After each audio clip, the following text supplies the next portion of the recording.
It is Monday, May 5th. It is time to get in the weeds. We are here for our main channel Monday, coming off what was a slow week as far as events wise in wrestling. We did have New Japan Wrestling Dentaku, 2 nights of that. We had a live episode of AEW Collision, but no major PLE events from WWE, no pay-per-view from AEW or anything like that. But of course, Friday night, WWE has to be WWE on Friday night. So we will get into that. I'm here. I'm Jeremy Lambert. That is SP3. I gotta go this way with the thumb. That is SP3. He is here because Joel is running from the grind as usual. Messages late last night is like, hate to do this, guys, but can't do the show. Like, what? Huh? What do you mean? You just missed an entire week 2 weeks ago. Now you're missing today. And what does he do, SP3? He's going to miss Wednesday as well. He only does 3 days a week. And he's missing 2 of them. I'm flipping him off. He's missing 2 of them. What is happening? Get him, Harlem. I hear you. Get him. She definitely did say, what happened? Yeah, she said, F Joel Pearl. Running from the grind is what he's doing. SP3 is here. How you doing, buddy? I am doing well. I celebrated May Day out here in the UK, which is a bank holiday. They love their bank holidays here in the UK. So I went to Progress Wrestling yesterday at Electric Ballroom. My first time going to a Progress event in the UK. That was a good time. Shout outs to everyone at Progress. Lee, the owner, Mad Dog, Mike Angus, my former running buddy, my former co-host on a past podcast that I used to do, hooked me up with getting in there. Got to run into a couple of the friends. Brendan, shout out to him, or you might know him as Black John Cena on TikTok. He's TikTok famous. He's TikTok famous. I only know he's TikTok famous because I hung out with him at the O2 for SmackDown. He got stopped like a million times by people like, "You're Black John Cena. Let me take a picture with you." Shout outs to him. He's now a trainee over at Progress, so got to run into him. Got to run into the sweetest man in the world, Adam Pearson, my favorite actor and my wife's favorite actor. I had to take a picture with him, and my wife was like, "Oh, he's my favorite." so yeah, it was a good time. My first time at Progress in the UK, and then today spent some time with the family. Reason we're running late is all on me. I will take the credit for being CP time because I am colored, but also because I had to do my due diligence for all the Fightful faithful. No, we have one. Yes, we are gonna get a main channel, first time ever, C-Suite, because I did watch part 1 of the 2-part start of the playoffs for LFG with the women. So we will be discussing that later in the program. And also wanted to do my due diligence for my Joshi fans, because the last time I was on In the Weeds, I got ripped apart on social media by the Stardom faithful. Sorry, Stardom faithful. I watched Mayu Iwatani's debut in Marigold. So that's why I'm running a little bit late here. I wanted to watch it as soon as I got home. And I got home like 30 minutes ago. So, and that matchup was 30 minutes. So I did my due diligence and watched that incredible matchup. Too long of a match. 18 minutes or less is how I prefer my pizza delivered and how I prefer my wrestling matches. You love the Max Caster, best wrestler alive. Hell yeah, I do. Oh yeah, I do. 5 minutes or less matches, fantastic. Right up my alley. Right. Doesn't even last 5 minutes. Nigel McGuinness was awesome. 30 seconds gone. Guys, if you're here, leave a thumbs up on the video. We appreciate that. That helps us out. That helps out this channel and our other channel, Fight for Overbooked. I gotta stop talking so the fireworks will thumb themselves. It's not gonna go off. No, you don't have the WrestleMania sidebar. We got the subliminal. There we go. Okay. Oh, there we go. All right. Leave a thumbs up on the video. That helps us out. Head over to FightfulOverbooked.com. That is where you can find this show every other day during this week, except for Saturday and Sunday. But every other day, you can find this show Monday, Tuesday, Wednesday, Thursday, Friday, 10 a.m. Eastern, Fightful Overbooked. We're here on the main channel once a month, but every other weekday during the month, we're on FightfulOverbooked.com. Head over there, subscribe to that channel, check out all the stuff we're doing. Not only do we do this show every weekday, but we have Coexisting with Rob and Maggie every Friday at 3 p.m. Eastern, and we have Wrestling Made Me Cry with Kylie and Auntie Collins every Sunday at noon Eastern over on Fightful Overbooked. So go check all that stuff out. Leave us a super chat, get your question, comment, statement read on air. Follow B sends us one.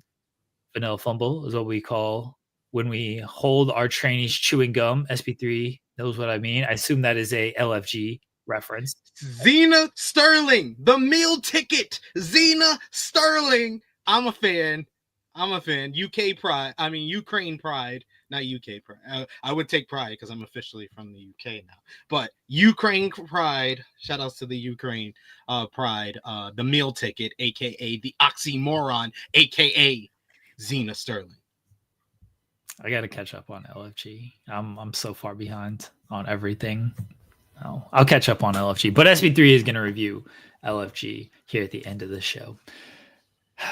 Anything you want to talk about before we get into the world of professional wrestling? Anything going on in your life? How was your weekend? I know you mentioned you went to Progress Wrestling, but do anything fun otherwise?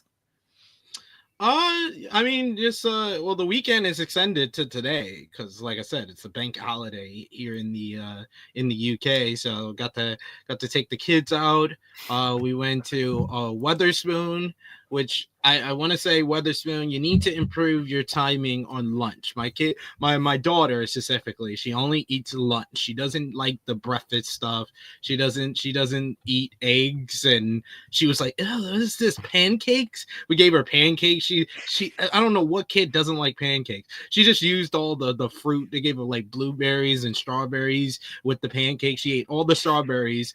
Then she had some sausages, so she put the blueberries on the sausages and made eyes out of it, and then made a smile with the rest of the blueberries. So she got a good picture out of making a smiley face on her plate. Weatherspoon, you have to improve on this. We need to start cooking lunch at like 11 a.m. because we get out there pretty early. So we had to wait until 11:30. She didn't want to wait, so she was forced to not eat breakfast, and then she just ate cotton candy that we got from the store. Yes, Hell yeah. Good parenting 101. Yeah. But what kind of cotton candy? Just a pink cotton candy. It's like one in like a bucket. Like, yeah, she ate it. She was good, and she still wanted to go play in the sand park despite it raining earlier this morning. So my son was like, we'll be doing that. I'm gonna sit on the bench with Dada, and I'm gonna watch LFG with him. He didn't really watch it. He was playing on the game, but he did look at my phone a couple of times to be like, LFG. He knows. Best WWE show. Now Sean's gonna get upset because I don't want the main channel spreading the LFG word of the day. Let's go. Harlem doesn't care. That's what I love about Harlem. Harlem doesn't give a fuck. Just it rained. Who cares? I'm still gonna go play in this mud and this sand, everything. Eat this cotton candy for breakfast. That's what's up. I appreciate it. Nemo Toad says your first mistake was Weatherspoons. Look for a local cafe. Wow. They don't have local cafes out where we're deep. We're deep in the sticks, man. You gotta understand. This is like the nearest place we could get something to eat, brother. We would have went the other way to like a Colchester, but Colchester has more options. But really, my only options with my kids is McDonald's or Burger King, and I'm good on fast food for a little bit. So they're having a pancakes and waffles debate in the chat. Are you I love it. Or a waffle? If I'm cooking it, it's waffles all day. Because I have a special way I cook my waffles. Either it's homemade, or if I get like an Eggo, I don't cook it in a toaster. That's overrated, and it's not as soft and as buttery as I like. So I cook it on the frying pan, and I make immaculate waffles. And I'm a Waffle House I've only been to like twice in my life because I'm from New York. So we don't have Waffle House. We have more IHOPs than Waffle. I don't think. Yeah, there's no Waffle House in New York. Waffle House. When I went the 2 times, I got the big. I don't know what these things are called. This was back in like 2013. This was when my nephew was going to Virginia State University. When I finally went to a Waffle House, so I got the big waffle on the plate. I got some sausage, some bacon, and some scrambled egg with cheese. So I don't know if it's called something special. Y'all let me know. But that was my Waffle House order when I went twice in Virginia, when I was visiting my nephew for when he was in school. I'm a Survivor saying I made apple cider donuts this weekend. Best thing I've ever made. Hell yeah. We got there's a local bakery when we went there a few weeks ago, and they had some apple cider donuts that were so good. So good. So yeah. Shout out to you, Redmond Survivor, making some apple cider donuts.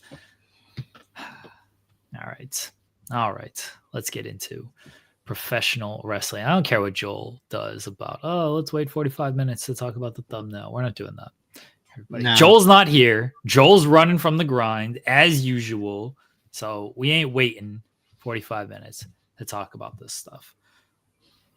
Friday night, about 6:30 or so. I'm just trying to rest, SP3. You know what I mean? Like, it's been a long week. It's a little downtime before SmackDown starts, the 3-hour marathon SmackDown that just let's end everything. We will not be doing that, Louis. Just end everything with the 3-hour SmackDown. And then I get the message.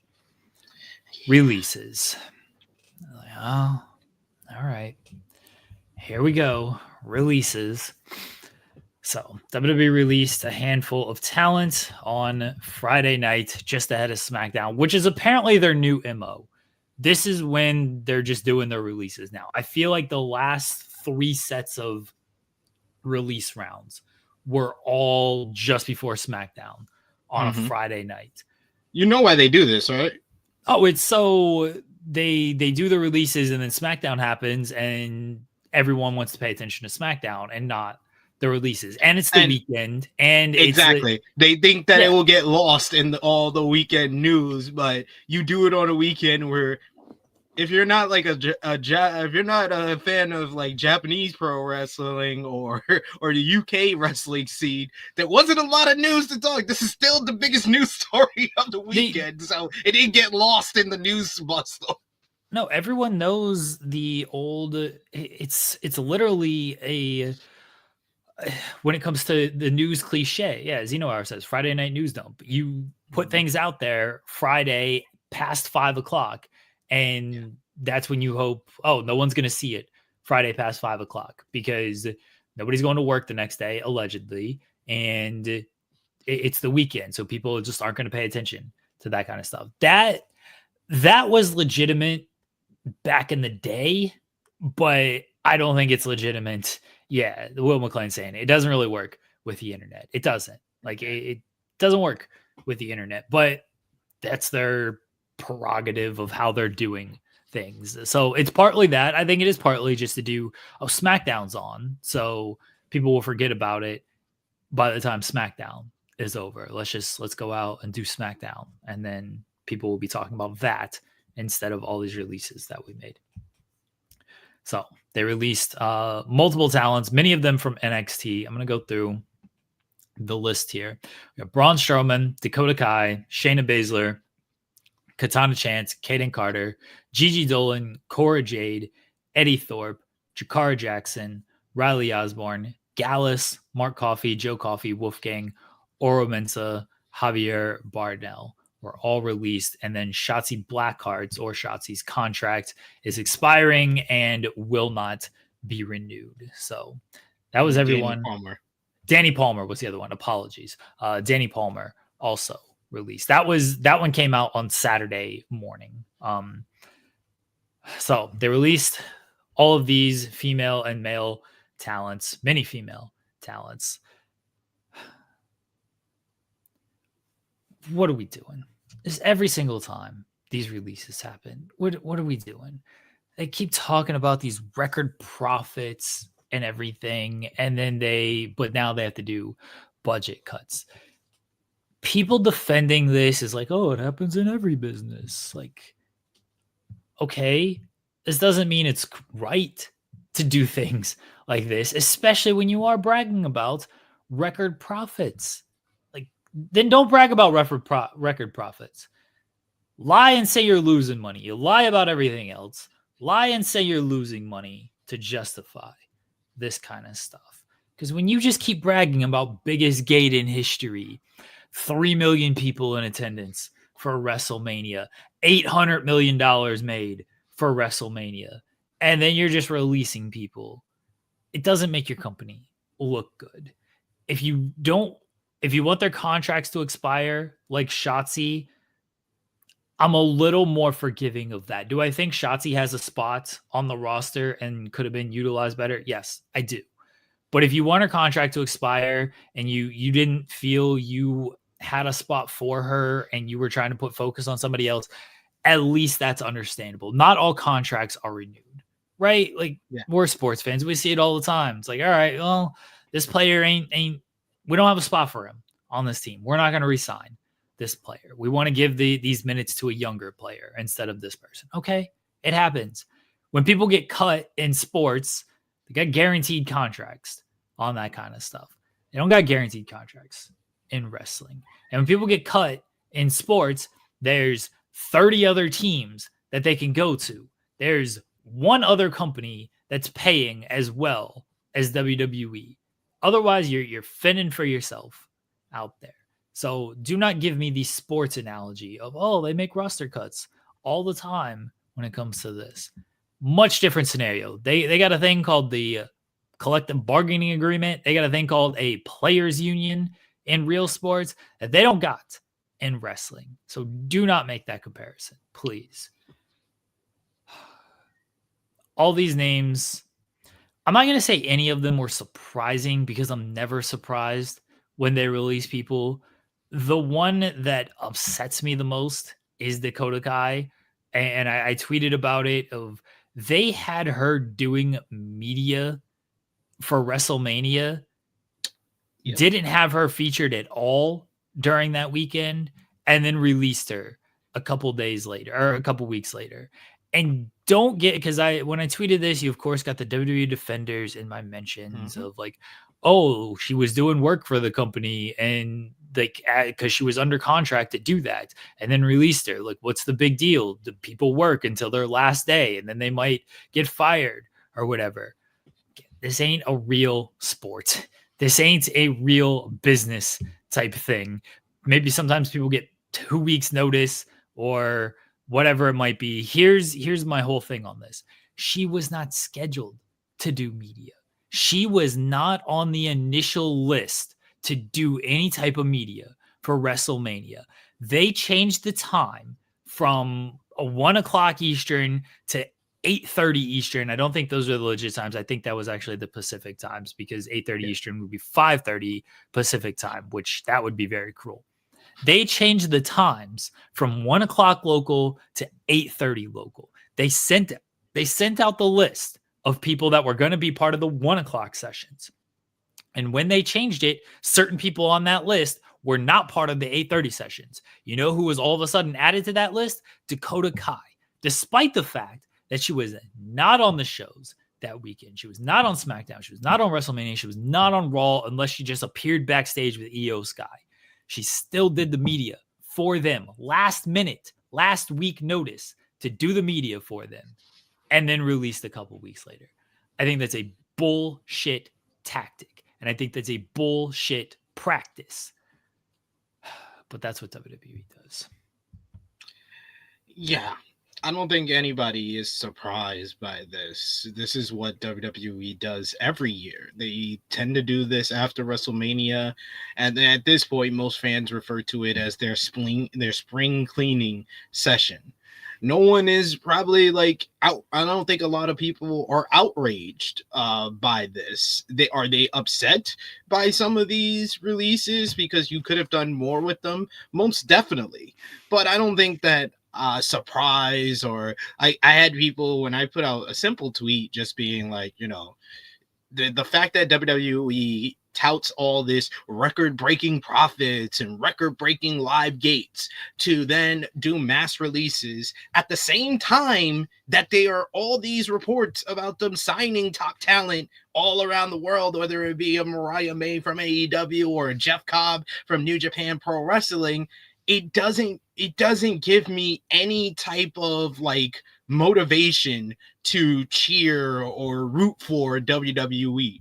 So I don't understand why there is this kind of group of fans that always want to come in defense of WWE. Like, I understand you could say, "Oh, WWE is the reason I'm a wrestling fan. I'm pro WWE," but to defend them when they're doing stuff like this, I think that is just ill-advised. I always preach that the talent should come first. You should be rooting for the talent, that regardless of these guys and girls that are no longer with WWE, you should still support them regardless of where they choose to go, even if it's them, staying on the free agency market for a while until they go back to WWE. Still root for these talents if you're a fan of these talents, in my opinion. And I still got comments in my time calling me ignorant, saying, "Oh, this is fake outrage." And I was like, there's no outrage here. There's no surprise here.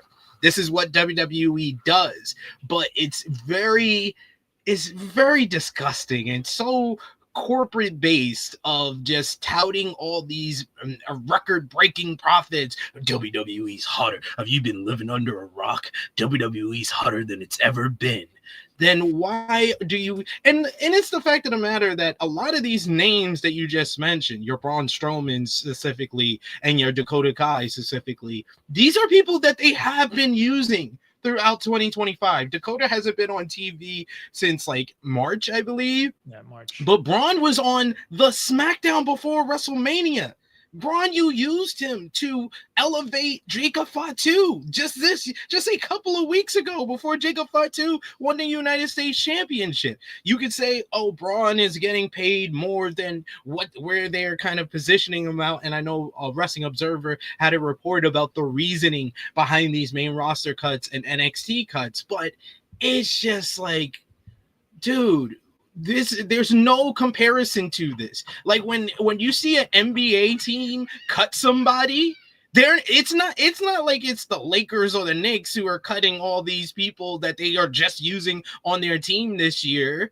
It's not them saying that after they just had record-breaking years themselves. And so you know why I'm using those two as an example. Those are the two most money-making NBA teams out there, the Knicks and the Lakers. They're not touting, "Oh, we had a record-breaking game at Crypto.com Arena for the playoffs. Now we're going to cut Austin Reeves." Like, no, the sports don't do that type of stuff. WWE does this type of stuff because they want to win not only a profits war or a profits perception. They want to win this perception war in everything they do. They want to be respected by the entertainment industry while still being the number one pro wrestling company. So that is why they always have to say, "Oh, we had a record-breaking WrestleMania, the largest gate in WrestleMania history, the biggest WrestleMania of all time." That's why we will go like 10 WrestleManias from now, and everyone after the other will be the biggest WrestleMania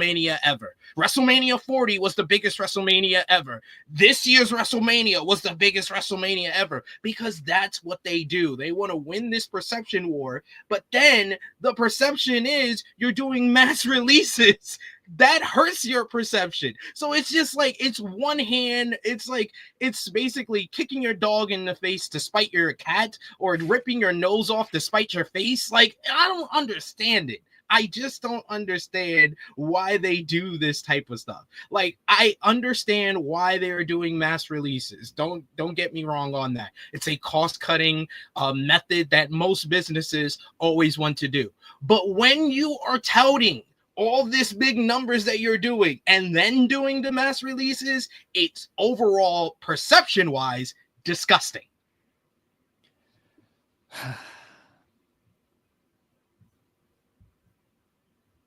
I hope all the talent lands on their feet. I hope all the talent finds himself somewhere wherever they want to be. I don't know where that is.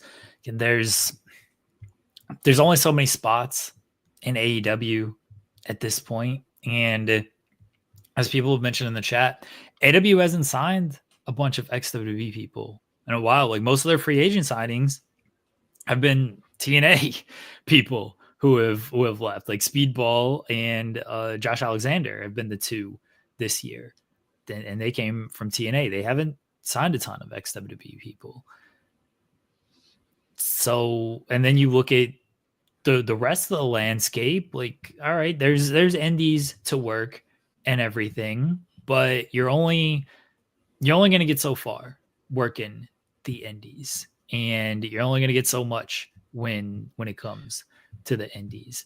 Maybe some people can find a home in New Japan, but they're not even retaining like Naito and Bushi and stuff. I don't know how much money they got to give to other people. Like there ain't a whole lot out there right now. Bushi Road in general, like you would think that a couple of these ladies would take Stardom as an opportunity, because Stardom is having a great year. They're selling out a bunch of their shows. They just had their biggest event ever with All-Star Grand Queendom in front of 7,500 in Yokohama Arena. They sold out most of the shows during Golden Week, but Bushi Road in general are looking for people to pay a certain amount to do a tour or do a couple of tours, and you got to kind of take the money that they're giving. They're looking for people who are going to take that low money for the opportunity to be seen in the top Joshi company. So that's not even probably a lucrative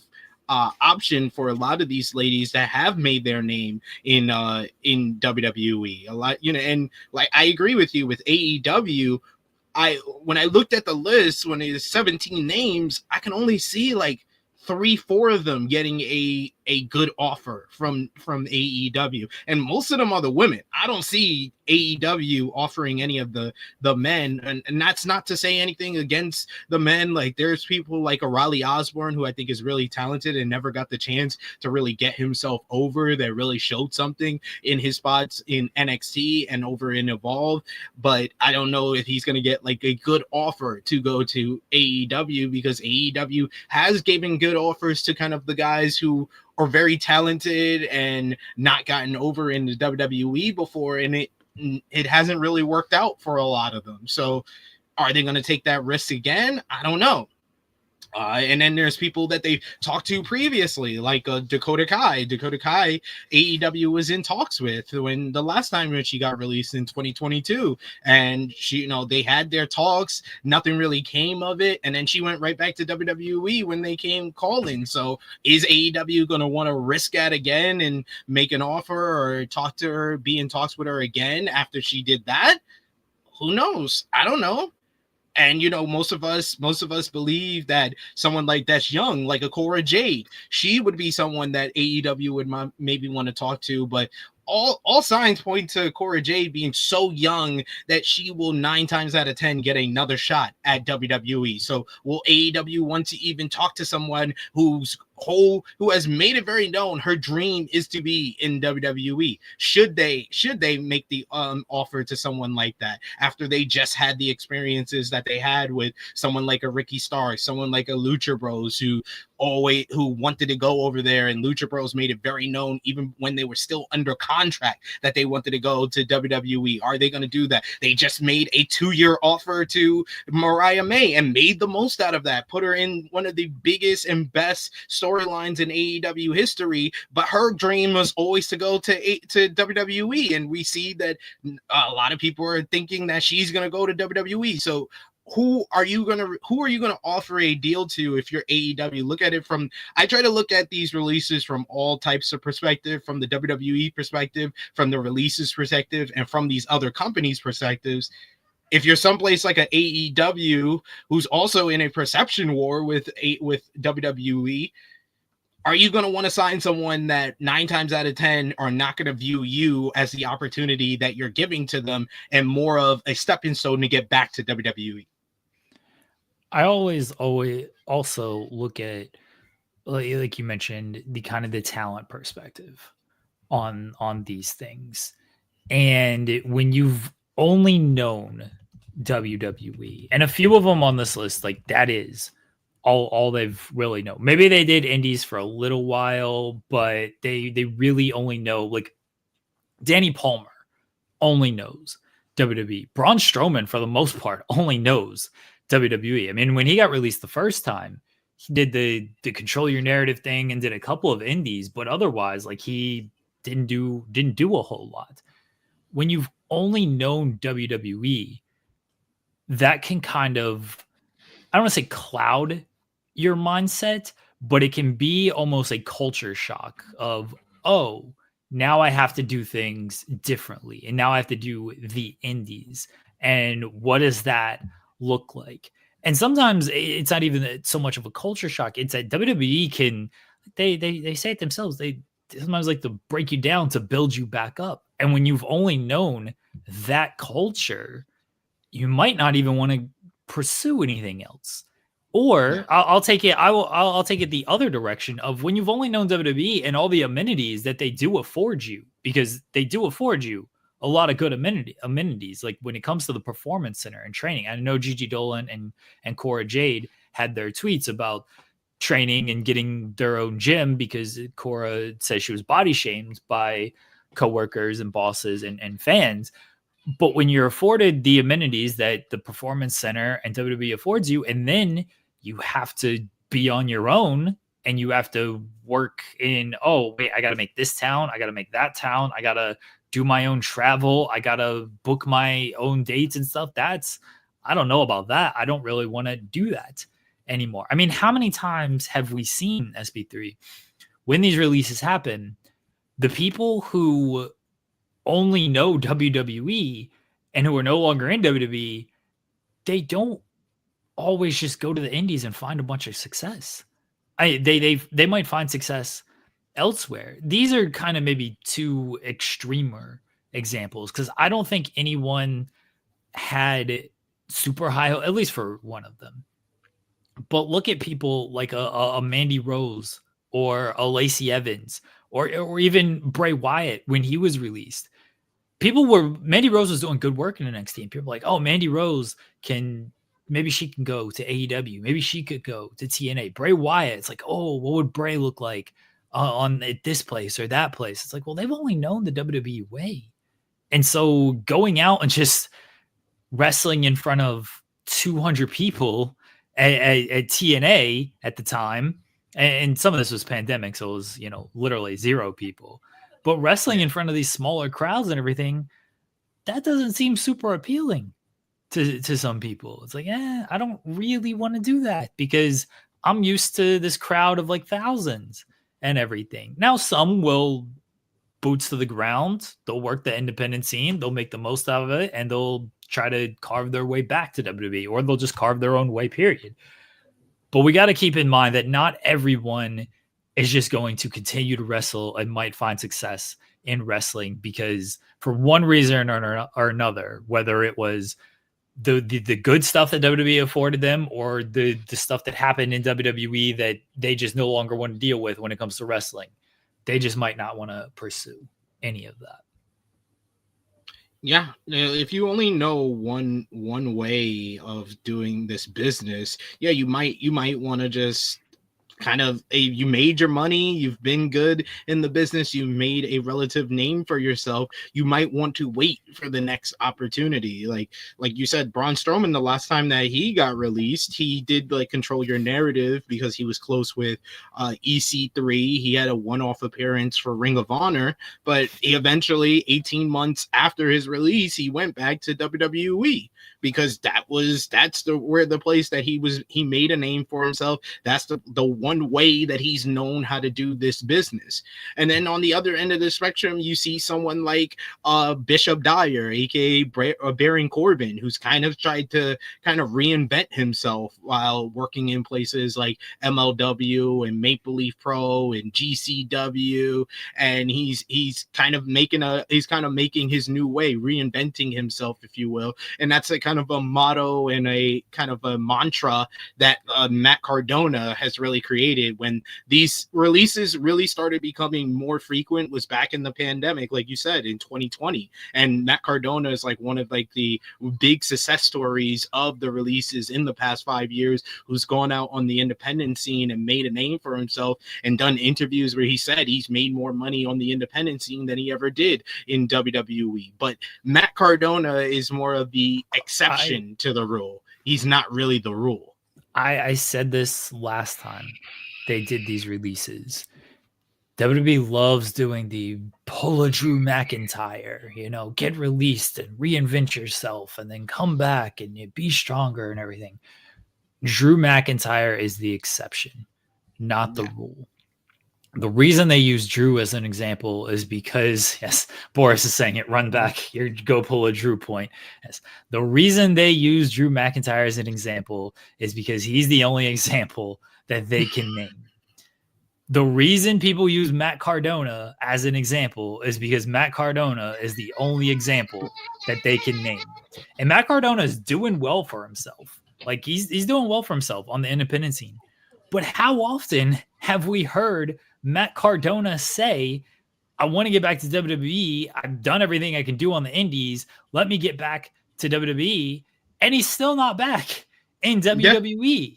So you can use Matt Cardona as an example, who's doing well on the independent scene, but you can only go so far on the independent scene. Redman Survivor mentioning Cody. Cody is a different example. Not a release. He's not a release. Cody was not a release. Cody, I mean, he technically was a release, but he wanted his release. Didn't he let his contract expire? I don't think so. I think he wanted his release and it was ended up. Oh, wait, he requested his release. Yeah. So he was not just a part of releases type of thing. Look, I'll use Mustafa Ali as an example. I think he's doing great work on the independent scene and doing great work in TNA. I had very high hopes for Ali after he got released. I was like, oh, he's going to really shine. You hear about Ali, but he did a run in TNA and it went fine. It went honestly very well. And then he kind of did some stuff with New Japan. And again, he's working and now he's back in TNA. And look, he had a great feud with Santana. But has Ali been on this like higher trajectory since leaving WWE? Like, I don't think so. I hope he's doing well. Like, he's been on our show. He was fantastic on our show. Again, I think personally he should be TNA World Champion. So like, I think he's done great with what he's done in TNA. But you can't say that he's on like the Drew McIntyre or Matt Cardona in the way that they had like instant success like that. He had a great run as X Division champion, and he had a great, like, when he first started making his independent bookings, they were like, he was selling tickets and he proved himself to be a draw on the independent scene. I want to see more for Ali before I can like put him into that kind of that top tier of guys that get released from WWE and move on to greater heights. He's like an A tier right now. The S tier, what we're talking about, is the exceptions of the rule, which is Drew McIntyre and Matt Cardona. Yeah, but I think a lot of people, myself included, had very high hopes for Ali. Again, he's doing well. He seems like he's much happier with everything.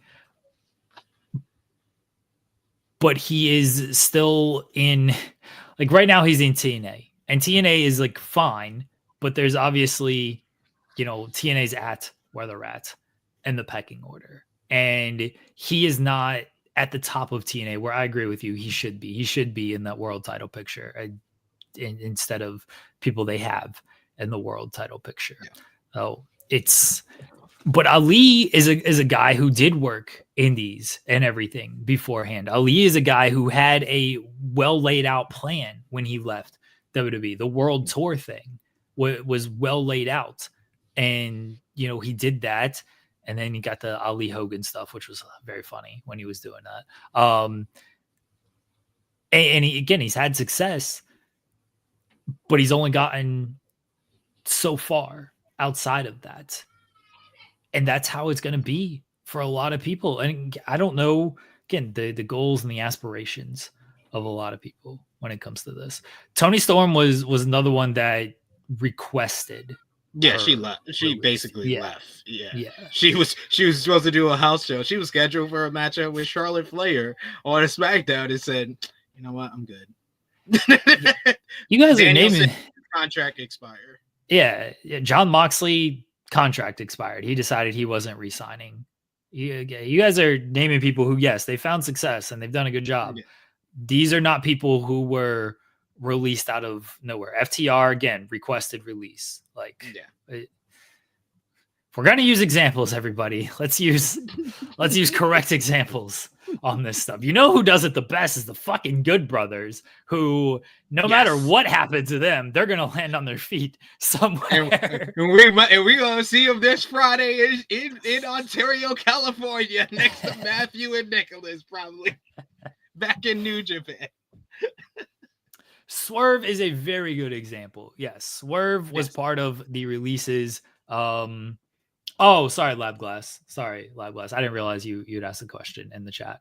Was answering stuff. Oh, my bad. That's on me. I was not paying enough attention. An apology to the chat. I won't yell at you guys. Swerve is actually a very good example of he was part of the releases and then he found success elsewhere. Swerve also and other names. I don't know if you're answering Lab Glass or talking about the chat at this point. Swerve, Athena had also built up reputations on the indies and other promotions before being in WWE and then being released by WWE and then going to AEW. A lot of these names who have been released, they just did these in February and now they're doing them again. So to use kind of that example and the names who were released on Friday, Cora Jade is one because she did have Elena Black and was doing deathmatch stuff. Gigi Dolan, Priscilla Kelly was doing well on the independent scene. Shayna wasn't really, she did some independent stuff, but has the MMA background and everything. Dakota did stuff on the independent scene. So I can see where they would find success outside. But then I'm looking at Kaden Carter and Katana Chance, who were largely WWE products. And that's what I'm looking like, all right, what does the landscape look for them outside of WWE? And look, I think they're a very good tag team. They were a rare tag team in a tag team division that has very little tag teams. And they worked well together. Their gimmicks sucked. It was terrible. I joked about it all the time of how it was like, we love colors and gold and raves, and it's like, all right, party like, girls. what are we? That was never going to work. That was never going to work on the main roster. It just never was. It wasn't good. But I think their ring work was solid. And again, they actually did tag team stuff as a tag team. Do they want to continue to do that outside of WWE? No knock on the independents, but they don't run a whole lot of women's tag team matches on the independents. Like, how often do you see like, hey, here's a women's tag team match on the independent? Like, there aren't that many. So I don't know where their spot is on the independents if that's what they decide to do. Look, maybe they break the norm and it's like, hey, you're gonna book us, we're gonna be a tag team, you're gonna book women's tag team matches. Like, shit, maybe they can boost the women's independent tag team scene. But I don't know quite what the landscape looks for them when they haven't done a whole lot of indies past WWE. Eddie Thorpe was Carl Fredericks in New Japan. He's a guy who I could see having some success outside of WWE because he at least came up before the WWE stuff. So when I'm talking about a lot of this stuff, I'm talking about largely the people who are WWE products and what the future looks for them after WWE. Yeah, it's tough. Like I can see like any of these number of releases. I see a few of them like are just gonna kind of bide their time, do some independent shows, and then probably make their way back to WWE. I wouldn't be surprised if Braun Strowman had a third stint in WWE. Like I said before, I think Cora Jade, Elena Black is so young that she will probably get another shot in WWE, but we got to talk about her comments on social media. I don't know if that did WWE any favors, and how that's gonna look if she was planning on going back to WWE in the future. But I agree with you. The people that have that independent experience, you could see them landing on their feet, getting back on the independent, being a bigger name on the independent scene, and getting more per booking than they were previously before having that WWE name recognition behind them. Priscilla Kelly, I think she's gonna eat on the independent scene. She's going to be great because she was such a big female star on the independent scene. Like, I remember seeing her when she was first starting off in Evolve, when I used to go to the little boom shows, and she was like Evolve's like top women's wrestler. She was always involved in the main event scene, whether it was her and Austin Theory working together or feuding with Darby Allin and stuff like that. Like, I've seen her for years on the independent scene and across everywhere else, like beyond wrestling and stuff like that. I could see her getting even more now on the independent scene as Priscilla Kelly, once again, with that WWE name recognition. Dakota Kai was Effie for Evie for a long time on the independent scene, and she was great in places like Your Progress on the UK scene, and Progress is starting to get more bigger names over there. So I could see her doing very well on the UK independent scene and across the United States. I could see she's probably the top name that I think that the AEW should make an offer for, should try to give a shot to see what she can deliver over in AEW. That would probably be the main person. Shayna Baszler, that's the one person that I could see saying, hey, I'll go back to Stardom for one more run, maybe do a tour over in Stardom. And I think that she's going to be doing some GCW blood sport because her relationship with Josh Barnett, that just makes sense.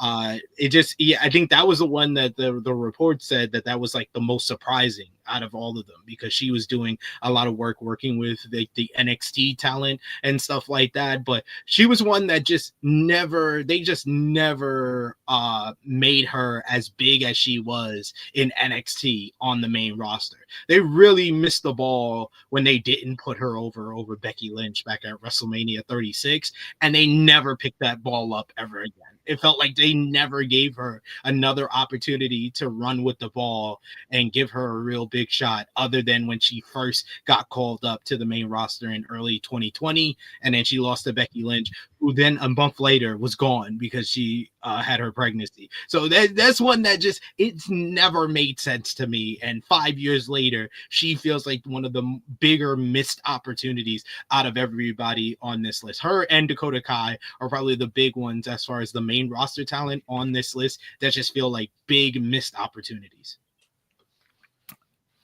Shayna had a great run in NXT, and like you said, they tried on the main roster with the Elimination Chamber, and then when she lost to Becky, like, they lost all that momentum, and it never picked it up, like never came close to picking it up. And they tried with the various factions.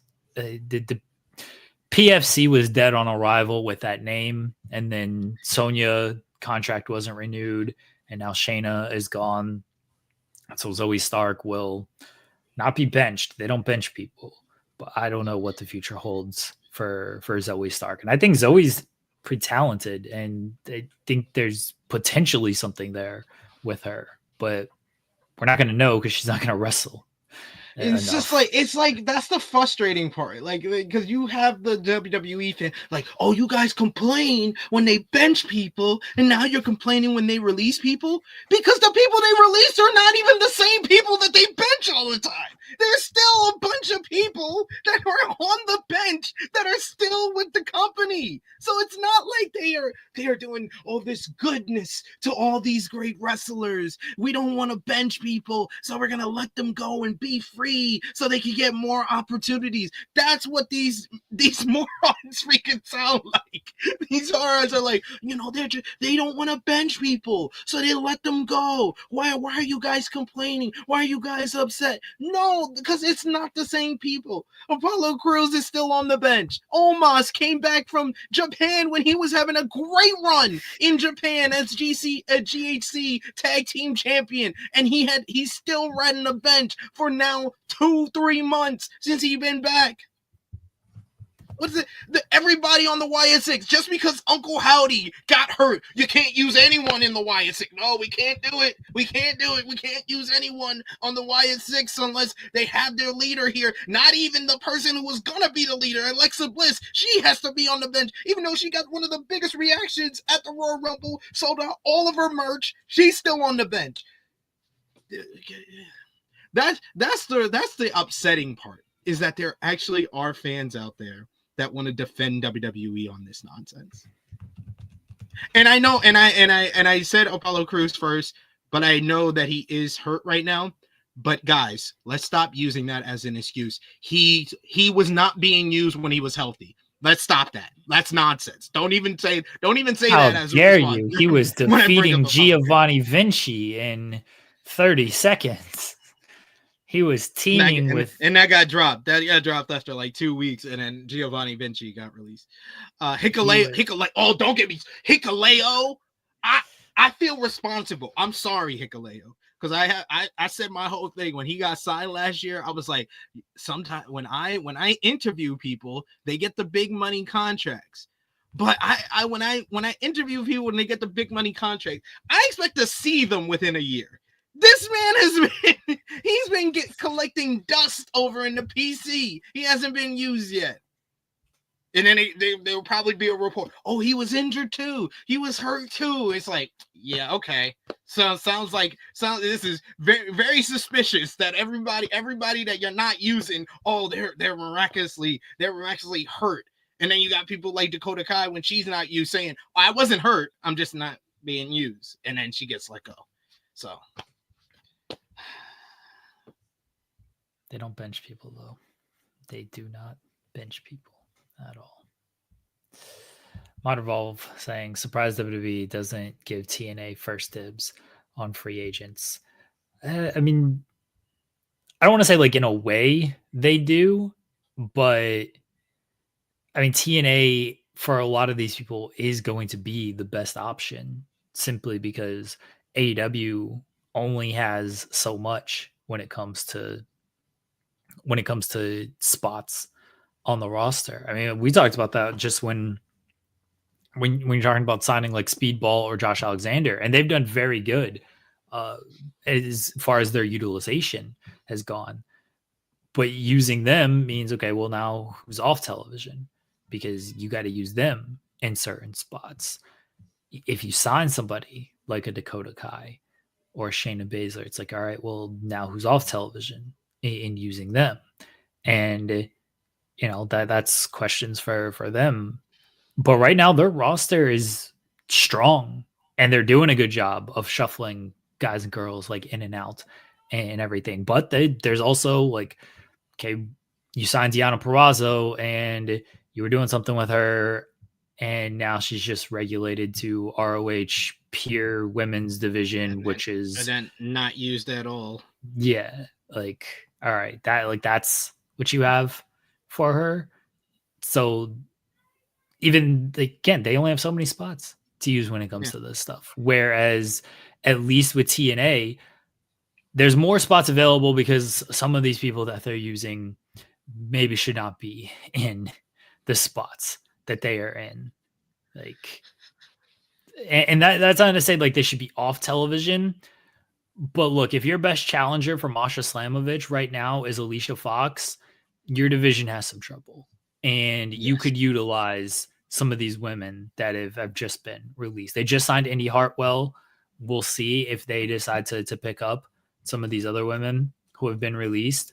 And then when in the mid division, SP3 and I talked about, like, we think Ali should be higher up on the card. Like, if Elijah is the best you're doing at the top of the card, I know he's not challenging for the title, but he's in that picture.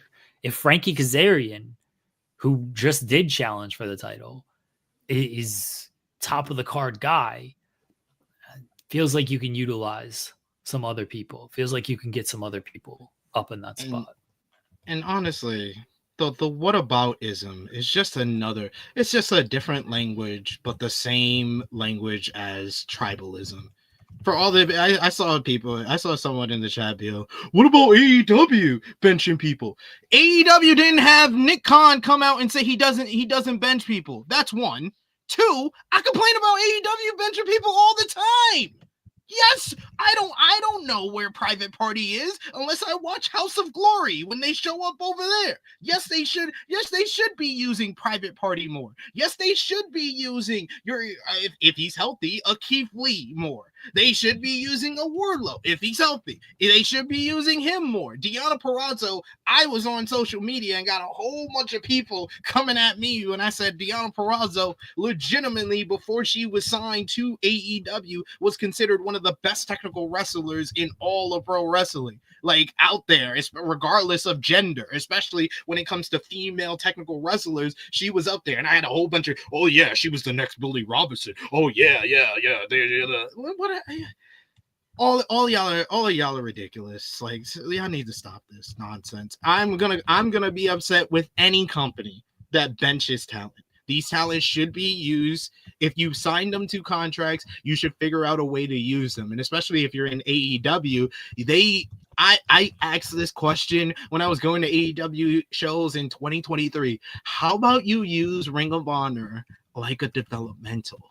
And actually, you can use all the talent that you have on this bloated roster instead of trying to fit everybody in and shuffle everybody out on AEW TV. Just fill it out with the people that you're not using on AEW. You don't have a storyline or a faction or a direction for on AEW TV. You can fill out an ROH roster and just let it be an ROH roster and build around the people like your Deonna Purrazzo, build around the people like your Red Velvets. And they're doing that with her having the TV title right now. Like, hey, whataboutism, tribalism, y'all need to stop it.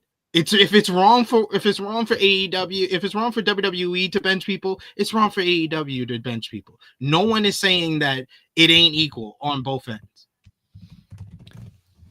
And people, like you said, like, people who are like, oh, well, WWE does it, AEW does it. Yeah, it's wrong either way. It's wrong either way. It's not about a WWE AEW thing. We're talking about what one company is currently doing. If you listen to our show and you listen to a lot of other people, I hope they talk about what the other company is doing when that happens. But we don't need to bring up what WWE is doing in this instance because AEW is doing it, or vice versa. It's all dumb. The tribalism stuff is all stupid, and the Outrunners were on Collision this week. Yeah. I'd release Joel Pearl if I could. Well, that might be true.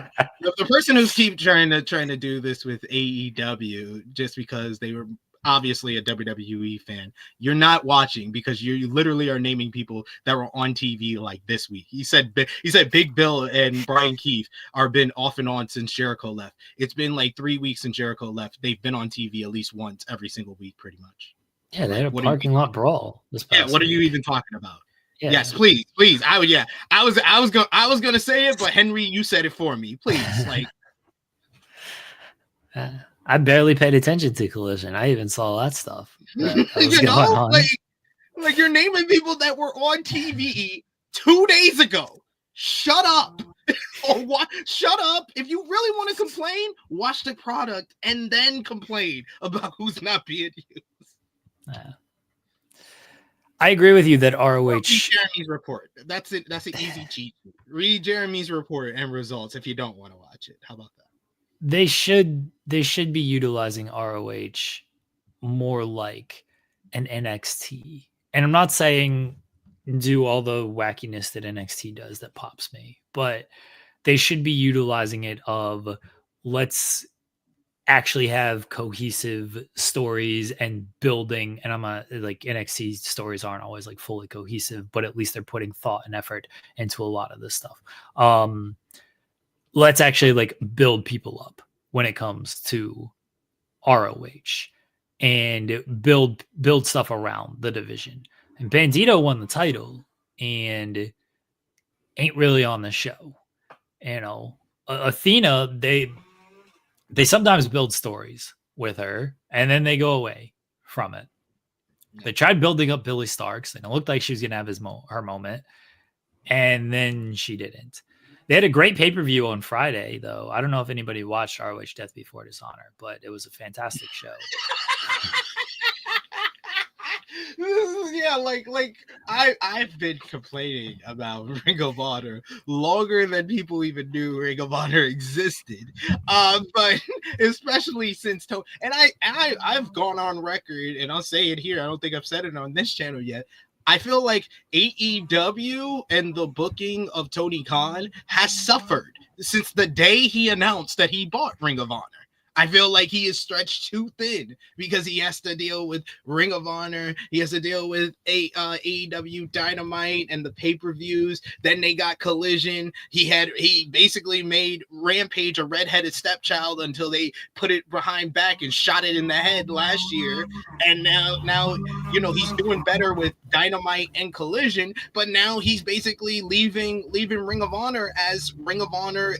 Ring of Honor is basically AEW Dark and Dark Elevation in disguise. It's AEW Dark and Dark Elevation and Witness Protection Program. That's all it is. That's what Ring of Honor is right now. He needs to actually find a direction and do something with it, and then he can utilize all of his different talent. He won't have people on the bench, and he can utilize everybody if he actually gave Ring of Honor a standalone own roster and said, guys, it's now on you to get it over. I'm going to give you some stories, give someone else to book as well so you can focus, because you being in the weeds on Dynamite and Collision has produced the best weekly television in pro wrestling right now, in my opinion. Dynamite has been on a good run, especially since Spring Breakthrough. Collision has been a lot more consistent and been paying off in the ratings with going behind sports and the NBA playoffs and everything. They've been doing well over there on Saturdays and even on some Thursdays, like this Thursday when they're going to have Collision.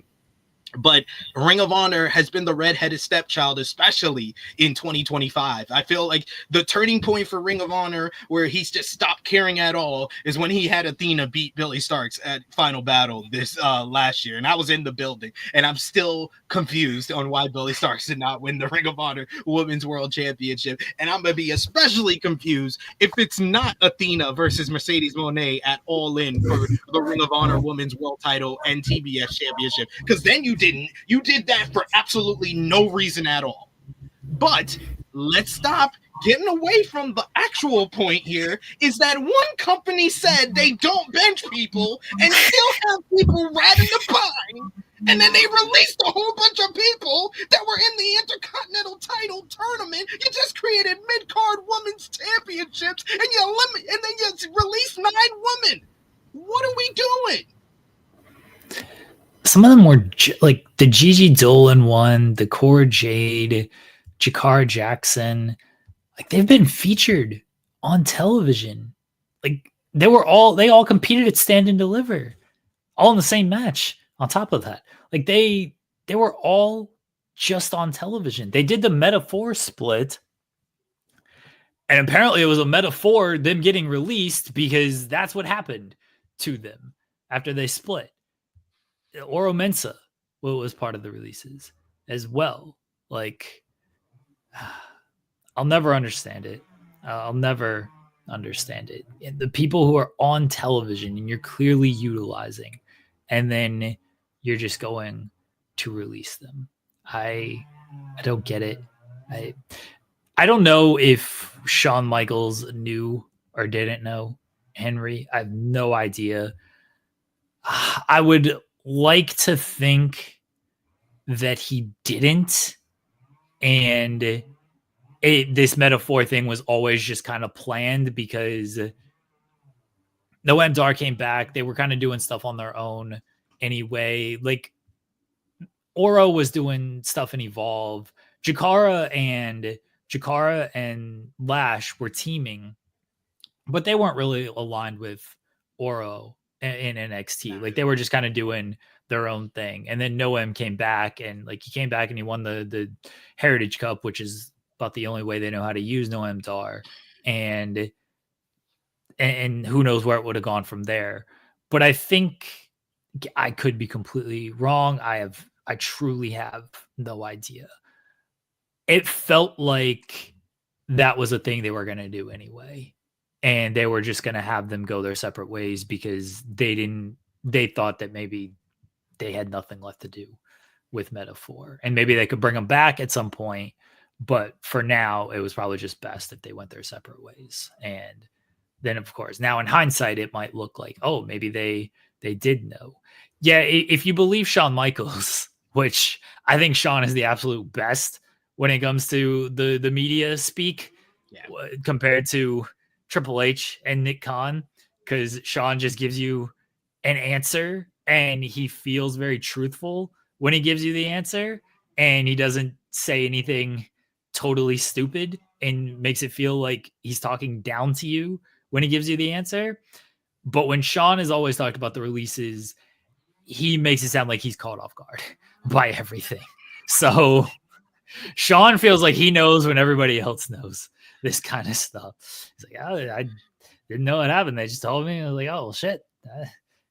Okay, like, that's what we're doing. Then that's that. So I would like to get. I don't know, but based on what I've heard Shawn Michaels say, he doesn't seem to know these things. So yeah, I don't think he knew Tuesday that these people were going to get released on Friday. and God bless. I want to, I will give him a hard time because he has horrible taste in the best WWE show in the world when it comes to LFG.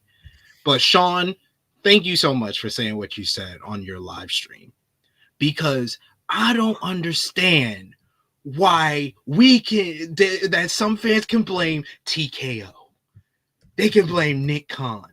Man, I heard some fans still blaming Vince McMahon when this guy's been gone for the company for a year and a half now. But their head is so far up this Paul Levesque, self-indulgent, egotistical prick's ass that his nose is getting bigger. He got full-on human beings up his rectum that these dudes don't want to blame Paul. They don't want to blame their Lord and Savior, your Lord and Savior, Triple H. Yes, thank you, the game. Thank you, King of Kings. Thank you, CCO. We love you so much. You saved us. You saved us, the Triple H era. We believe everything that Michael Cole said. It's not you. It's anyone but you. Obviously, if he wanted to use somebody, they would still be working here.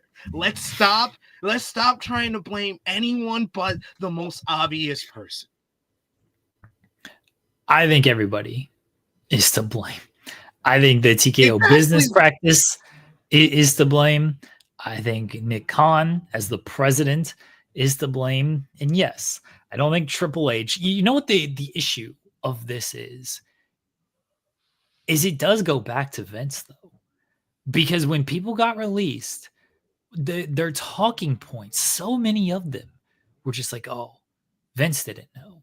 This was a business thing." This is true. Like Vince loved me. Vince always told me how great I was doing, and if he could have saved me, he would. Like he's the fucking owner of the company. He could have saved you. He 100% could have saved you. Let's not act like he couldn't. But they had that relationship with Vince, and Vince was very good at telling people what they wanted to hear and making it seem like he was not blamed for any of this and that they were doing so great. And now that is bestowed upon Triple H of, oh, Triple H didn't know. Like if he wanted to save me, like he would have, but it's above his head. It's TKO. It's Nick Khan. That it's their fault that I'm in this position, not Triple H. It's like, no. Even if Triple H didn't directly say, even if he didn't directly say, hey, this person, yeah, like we're just not doing a whole lot with them. Maybe they should be part of this. Even if he didn't directly say that, you give enough indications just with how you book certain people and whether or not you utilize them. And it doesn't always work out because Braun was being utilized and gone. But you give enough indications like, oh, this person's not being used on television. They're making this much money. They're moving this much merchandise. Maybe we can afford to budget cut and move on from this person. And if they were being utilized more, they wouldn't be in the conversation because it's like, oh, well, they're on television. They are moving merchandise. They are bringing in ratings. So we should keep them. Yeah, I think everybody deserves a lot of blame, but certainly I'm not absolving Triple H of, oh, he didn't know. It's above him. Like, no, he's allegedly you know who doesn't get enough blame? You know who, if Triple H was smart, he should put the blame on? Dwayne.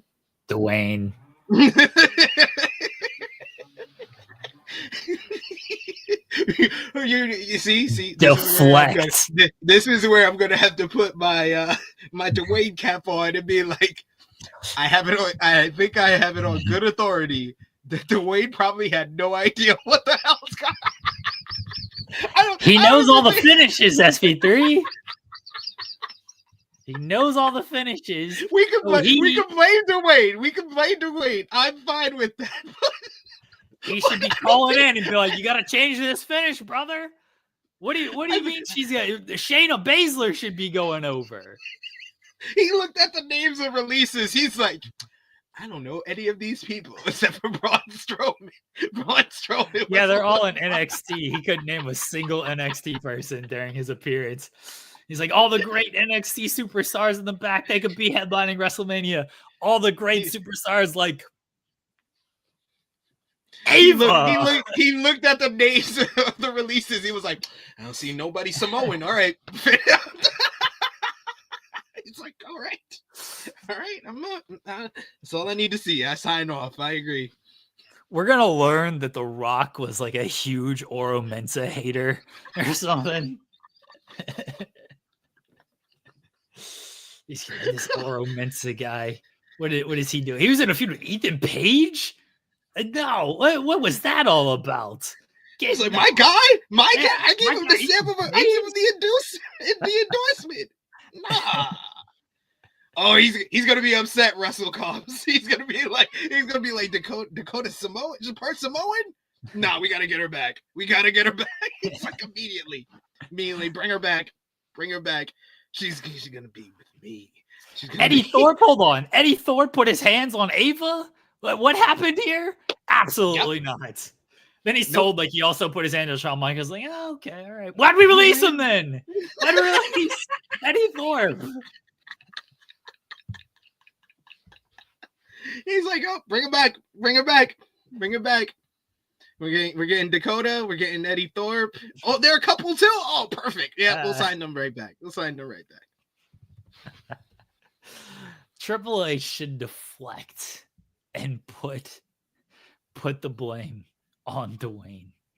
I did want to discuss like how this is probably going to be involved in this whole power struggle. Because it's been a couple of weeks since we talked about the power struggle between Triple H and The Rock. Well, it's been like a week, but this whole releases are going to be used in this power struggle. Triple H is gonna be like, I don't know if he's ever gonna ask about any of these. Yep, Gallus helped train him. He's like, my guys, Gallus. He's like, my guys. You let Gallus go? What? He's gonna be like, hey fellas, you know that was all Paul, right? Yeah, I know that guy. Can you give me Dakota and Eddie's number? I'm gonna bring all 5 of y'all back. All 5 of y'all back. Y'all gonna be under the TKO. Wherever brand you want to be, I'll make sure you get big pushes. You're a part of my next storyline where I steal souls again. Triple H, if he's asked about the releases, he's like, we have a board of directors, and they voted on these releases, and the majority voted that what happened happened. But there's only one professional wrestler on the board of directors, and he was the one that could have stepped up and really said something. And we love collaborating with him, but he was collaborative. Part of this collaboration was collaborating on this stuff as well. Like he knows who Gallus is. Gallus trained with him. He watches NXT. He loves NXT. Ava's the general manager of NXT, and he was part of this decision as well. When I say we're collaborative with The Rock, like we're very collaborative with The Rock, and we were collaborative with all this as well. That's how he's gonna do it. Oh man, this is. I'm glad we could get some laughs out of this depressing news. But I think all these talents are gonna be good. They're gonna find their way if they want to continue on. Because I know Danny Palmer has said that she's done with her athletic career.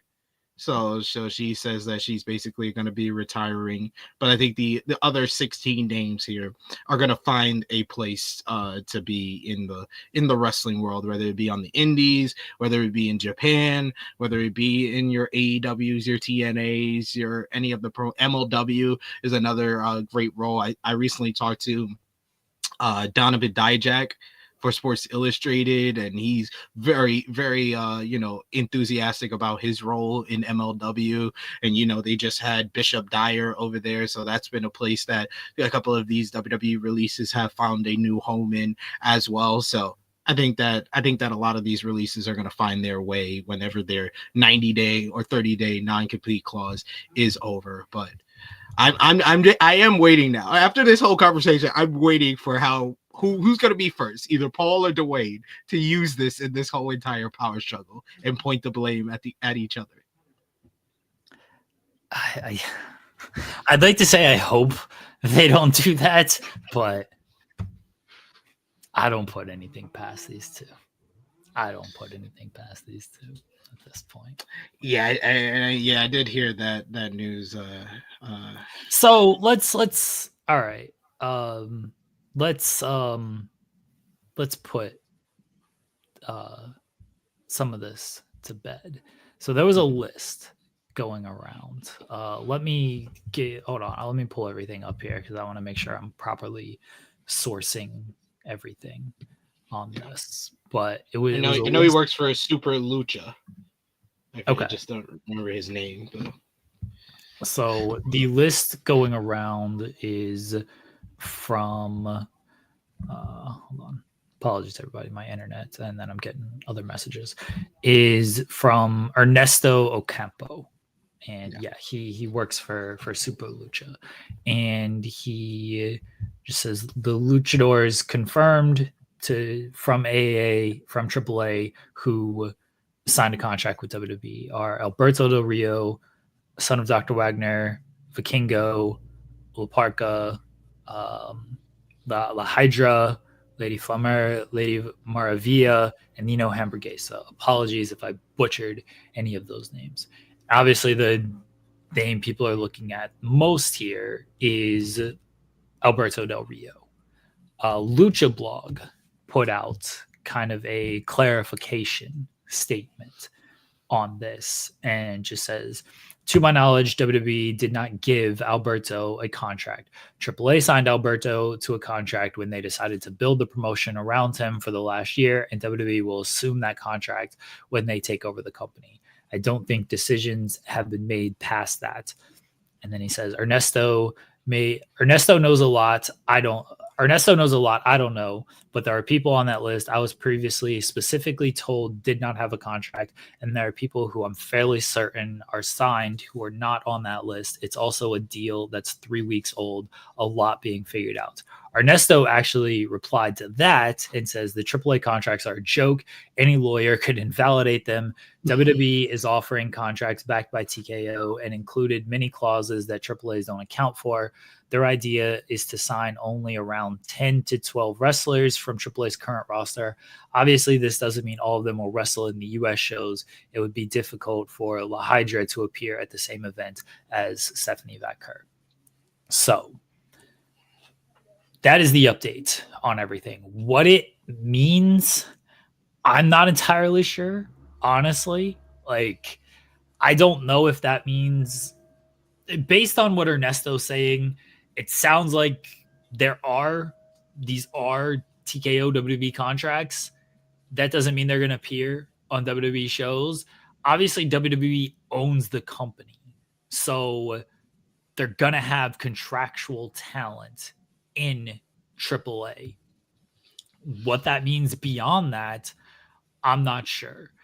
And because Alberto Del Rio is a big part of AAA, I don't think anybody should be surprised that he is maybe one of the talents that is contracted to WWE via AAA. Now, you can, and I will fully agree with you, you can say, hey, maybe Alberto Del Rio shouldn't be part of this. Fully agree. He shouldn't. This was a AAA decision before, and now it's a WWE decision now. I don't agree with it. That's where we're at.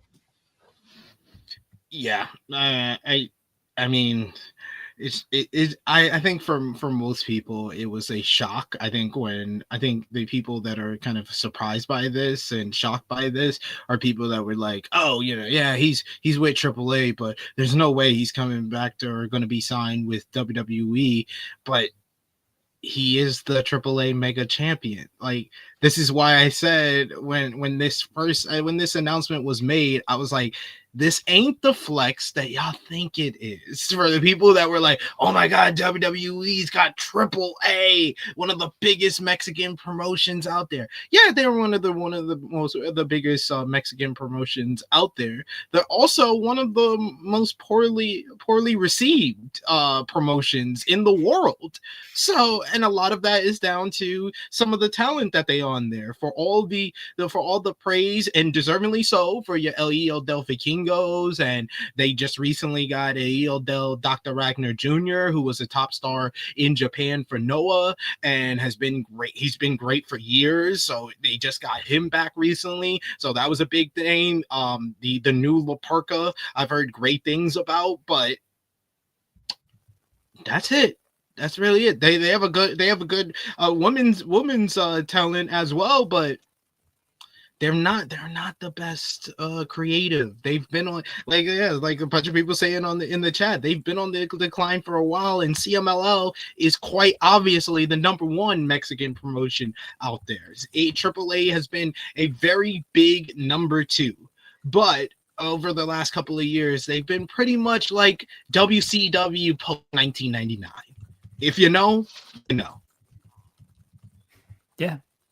Like, I don't know further details on the AAA stuff than what is out there. I refer to Cubs Fan Lucha Blog because that's basically where I get most of my information. Luis Pulido, who works for the site, does a good job with everything as well, and he kind of keeps me in the loop with certain things. We shall see how this all just kind of settles. Again, it's not surprising to me that WWE is going to keep on certain people that AAA has put investment in. Do I think it's right? Absolutely not. I don't think Del Rio should have investment anywhere, much less in the top company, even if it's via AAA in the world. But that's the world we are living in, and that's where we're at with AAA. I'm sure there'll be more clarity moving forward on this stuff, or not, Triple H is going to be asked about it and be like, we want to respect Lucha Libre tradition. Conan will talk about it on his podcast, and how much insight he actually gives was,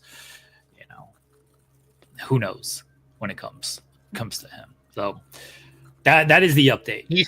He's still concerned with trying to get the one up on Tony Khan. What goes around comes around. You didn't give me top talent. Yeah, he is the old. What that was his tweet, right? What goes around comes around. Part 1, 2, 3. Yeah, sure. He's funny. He's a funny guy. He's ridiculous, but at the same time, he's hilarious all at once. It's very funny. Yeah. AW Collision was. Oh, let me hit the super chat. My fault. Let me get this super chat. Ryan says, you think TK would hold Cora's tweets about Darby from a few years ago against her for a reason not to sign her? GG probably goes to TNA to be with Zach. I have no idea when it comes to tweets being held against Cora Jade. I don't know if even Cora wants to go to AEW. That might be a thing where even she is looking at it like, oh, if I go there, that might hurt my bridge going back to WWE. I have no idea if Tony cares about that kind of stuff. I mean, fences can be mended when it comes to that. Mercedes is in the company, and Sammy Guevara is winning $10,000 on Collision. So again, fences can be mended when it comes to that kind of stuff. So that's a question for Tony, and it's a question for Cora if she even wants to go down that route. Honestly, Jericho and MVP, like, was it $100,000? Shit, good money. Yeah, $100,000. My bad. Just giving away $100,000 just for one match win. Damn. Hey, he gave away $400,000 just a couple of weeks ago, and he's already given more. That's true. Dude, one company's out here doing budget cuts, and Tony Khan's just giving out $100,000 for one match victory. Suck on that, WWE. Who's doing well now?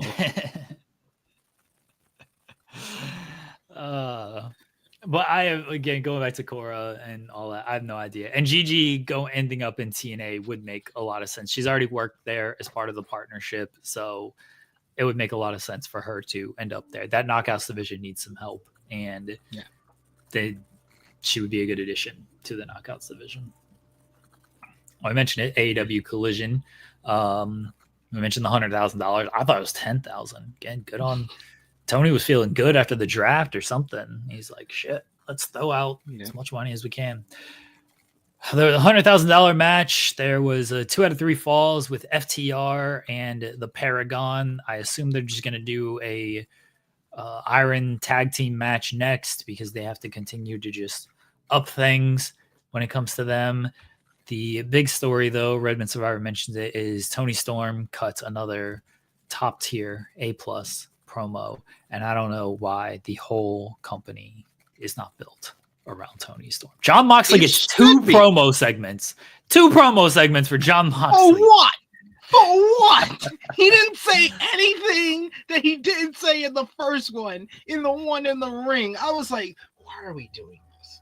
Why can't I get more Tony Storm? Why can't she have 2 eliminator matches in one night? The first one was only 5 minutes. Why can't she do another one?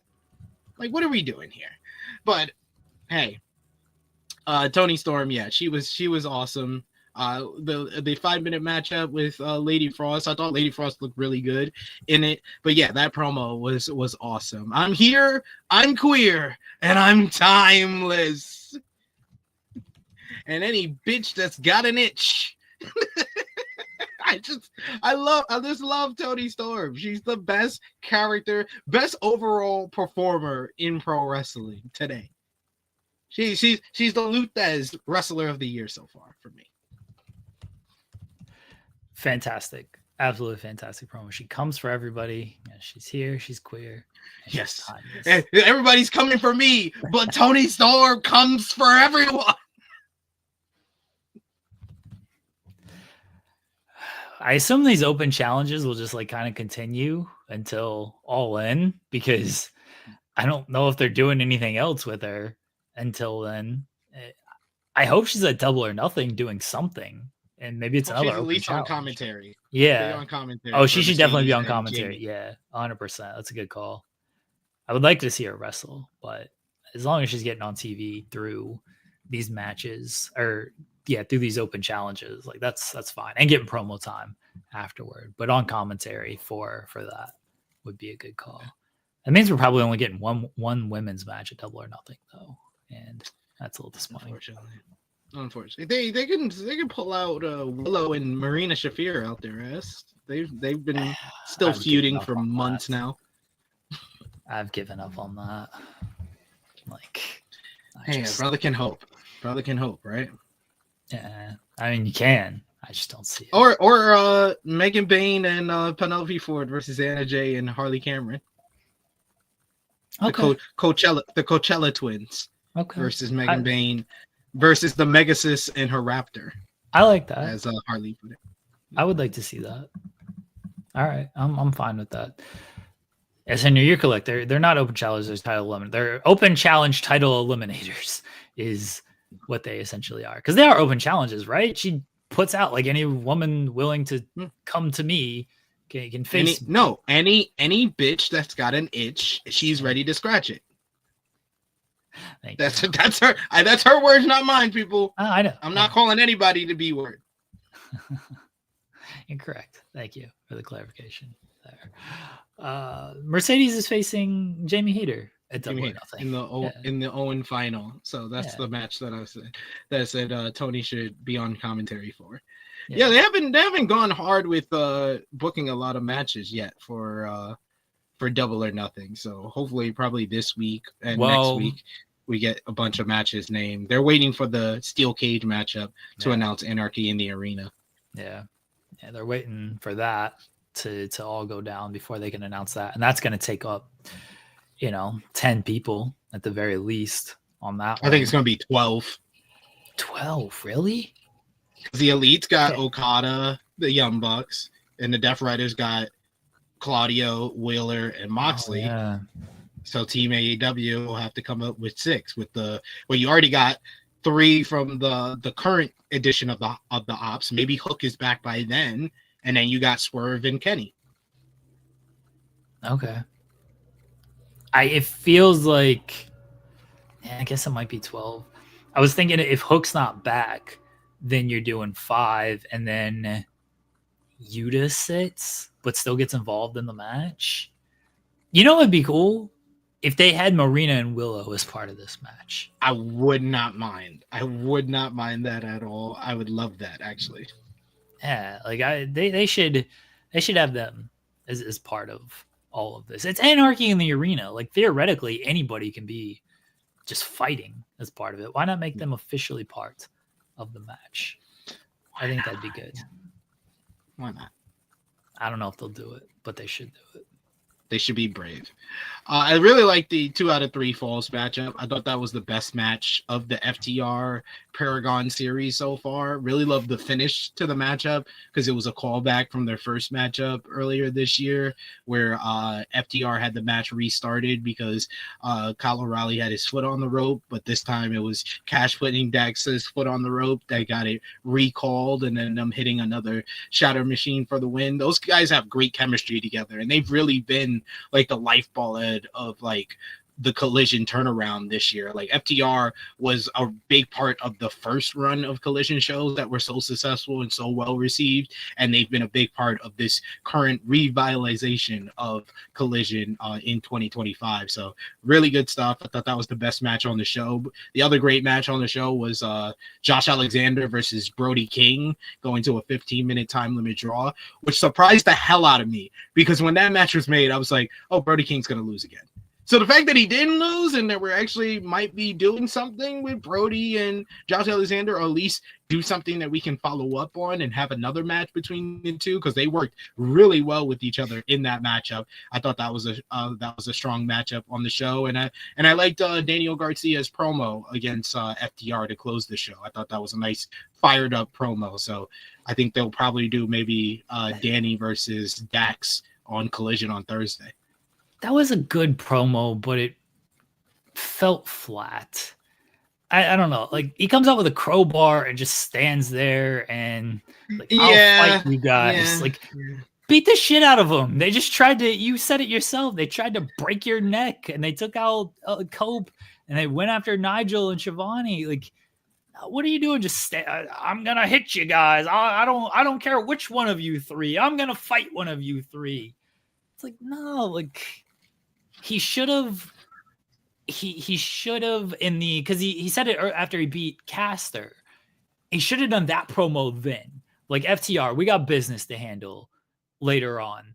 And until then, and then he gets in their head a little bit too, since they got the main event match. I got business to handle with you guys. Decide when you want to do it next week. I'm coming after one of you. Decide who it is. I don't care if it's Dax, Cash, or Stokely. Figure it out and meet me next week. And then at the end of the show, come out with the crowbar. And like, them standing there too. Like, they didn't run or anything. Like, they just stood in the ring too. I was like, you're not even scaring them off. Like, that's a show. That's a show. I like Danny's fire, but I do agree. I can't front. Yeah, and it was kind of stupid them just standing there with him with a crowbar in his hand. They basically said he was no threat to them. And they should have attacked him. Zeno are saying, why are three dudes scared with one dude with a crowbar? I can buy three dudes being scared of one dude. Like, that's heel shit. Like, that's what it is. But then you got to run off. But then he's got the mic in one hand and a crowbar in the other hand. It's like, well, you got both your hands. Like, you're over here trying to talk and everything. I'd jump you right now. What are you going to do? Like, I didn't like that closing portion. Sure. Like, it could have been done better. Garcia's got to storm to the ring with the crowbar and start swinging and them run off. And then he yells at them like, next week, one of you three, or come in here right now and I'll beat your ass. But them just standing there. Like, yeah, and Henry's saying they just wrestled for 30 minutes and then they're just standing there. It's like, these guys I don't feel like Garcia's intimidating them at all. They don't feel like they're scared of him at all. Like, the only reason they didn't beat the shit out of him. The only person he's beaten in the past month was Max Caster. So it feels like the only reason Danny Garcia's not getting his ass kicked is because Stokely's there and like kind of sort of holding them back. I didn't think anybody looked good in that segment, honestly. We'll see. Well, I think the match will be good. Whoever he faces, it'll be good. But it was a flat segment for me, and the crowd didn't really go wild when he was talking either. I was like, oh, okay, all right, yeah. Danny Garcia against Dax Harwood. Oh, okay, yay, let's go. What else happened on Collision? Anything? I think that was mostly the more important stuff on the show, unless you want to talk more about Moxley's promos. And Big Bill and Brian Keefe, they brawled with Gates of Agony. Security sucks, apparently, in Atlantic City. Well, security in wrestling just sucks altogether. Yeah, that's also true. That's also true. Yeah. No, that was a good parking lot brawl between all of them. We'll see where it leads.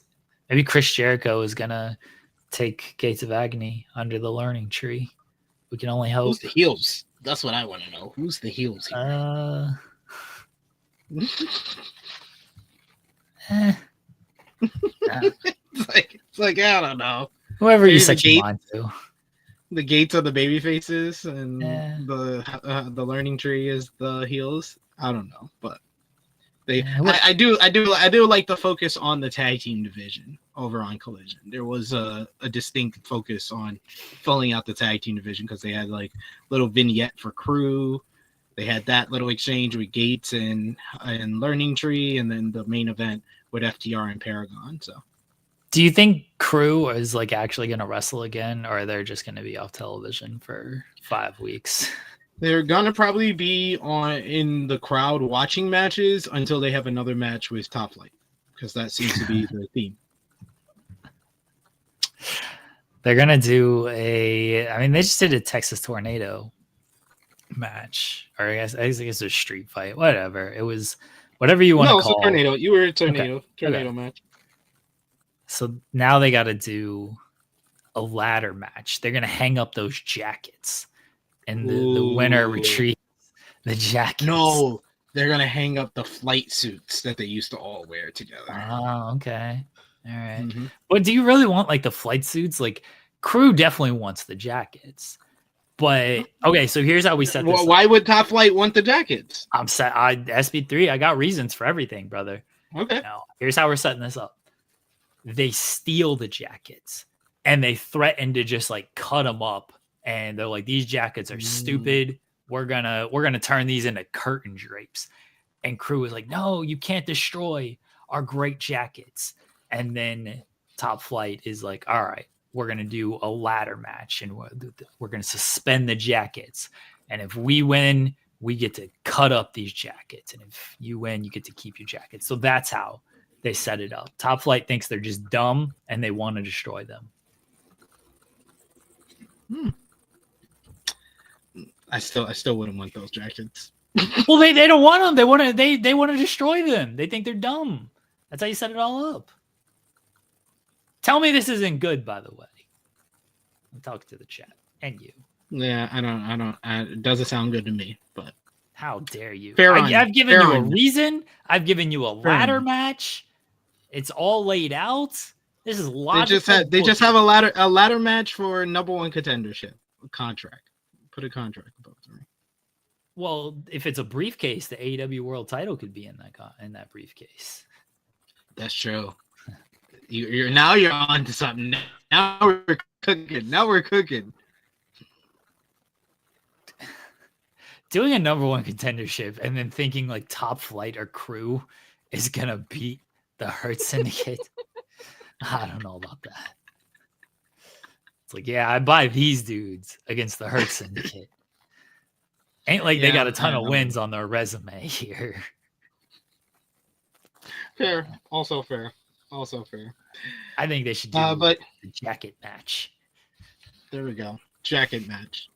But that was Collision. The other big show from the weekend, New Japan Pro Wrestling Dontaku, day 1 and day 2, Saturday and Sunday.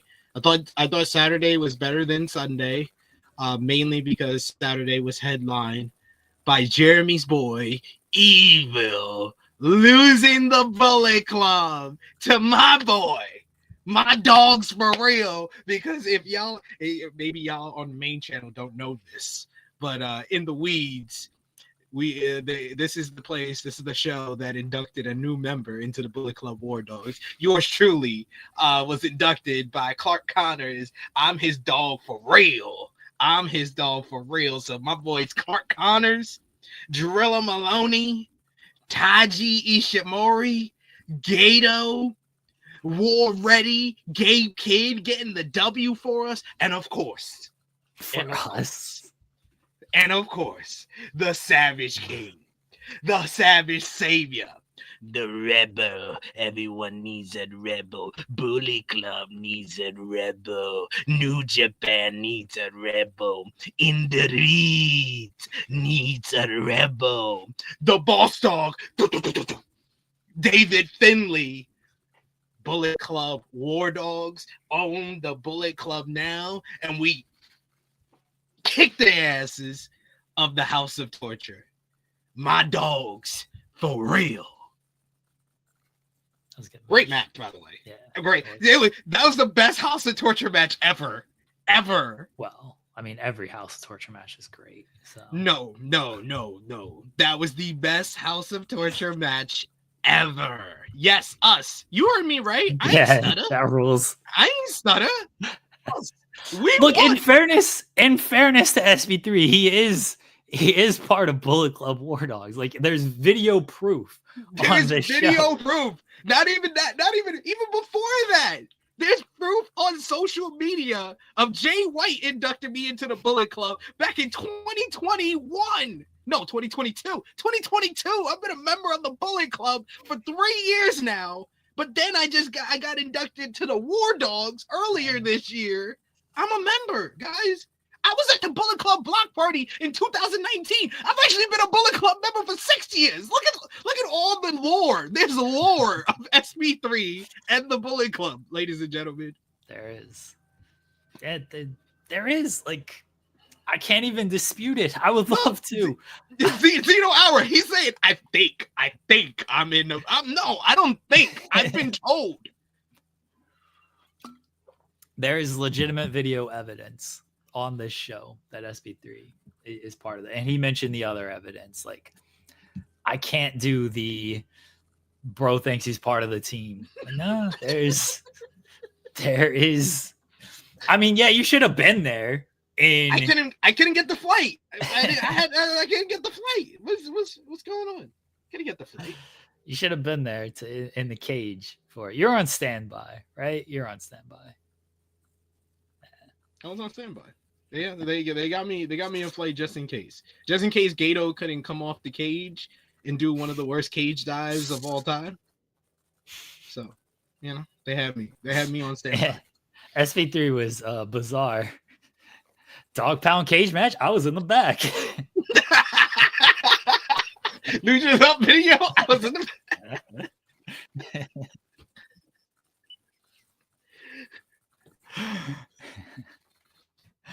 Tetsuya yeah, Naito. they benched me. I was on the bench. I was 6 man. I was 6 man for the dog pound cage. Tetsuya Naito and Bushi also wrapped up with New Japan. We will see what the future holds with them. It's not going to surprise me if they just like show up to Dominion. Like it won't. I don't know where Naito and Bushi go right now. Maybe does Noah have spots? Like they just brought back Kenta. Where else? Like, what do you see with Knight? He's been part of New Japan for so long that like I can't envision him anywhere else. So I mean, we'll see. I don't know. What are your thoughts on it? I can see him like going around to a couple of different promotions. I think he is going to go on to like a freelancer run of like your All Japans, your Noahs.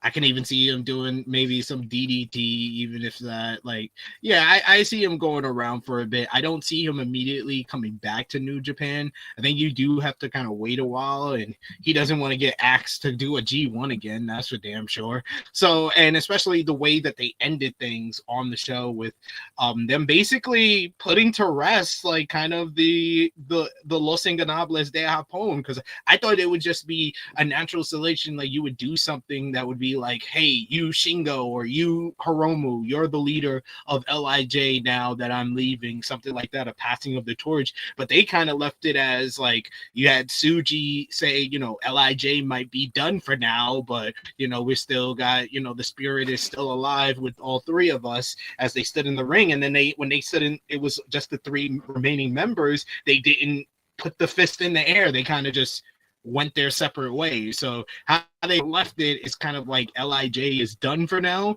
I think it's going to have like a loose alliance because New Japan loves multi-man matches, and I don't see them not doing multi-man matches with like Tsuji and Shingo and Hiromu versus War Dogs ahead of Dominion coming up in June. I could see that on the road too and stuff like that, but we shall see how everything breaks down. I think that Naito and Bushi, though, I think the first stop would probably be a place like Noah. I think Ozawa versus Naito is a huge matchup that Noah could do this summer. I got it. Tetsuya Naito, transfer student to chase you.